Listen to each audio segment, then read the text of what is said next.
Lobby Tools, legislative news and information systems, on the web at lobbytools.com.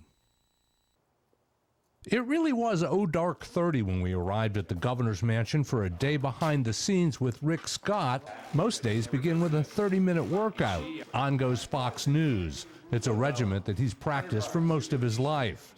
Next, the governor overruled his staff and allowed us into the private living quarters where something else seldom changes: breakfast. Grapefruit toast with honey, grapes, and pecans.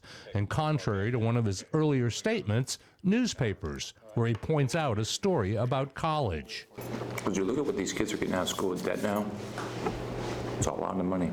Scott has been criticized for taking on anthropology as a profession without job prospects.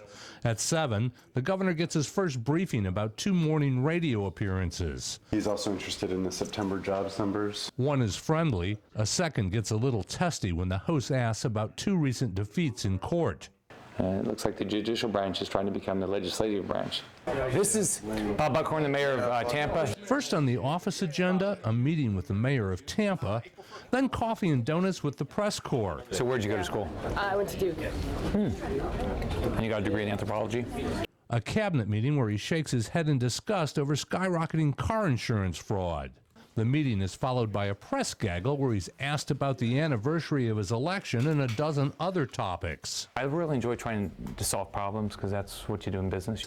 Early on, aides tried to tightly script the governor and restrict his messages. Now they say they're just letting Rick Scott be Rick Scott. Come on.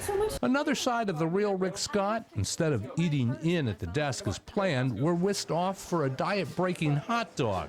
The shop's owner says Scott comes in about once a month. In the car, he preps for a meeting with the Black Caucus. The lack of black judges comes up, and Scott says something that makes his staff cringe. I took a risk with Jennifer. No, I'm just joking. More meetings follow.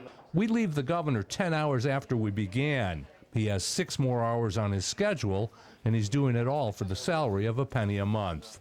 In Tallahassee, I'm Mike Massalinda reporting.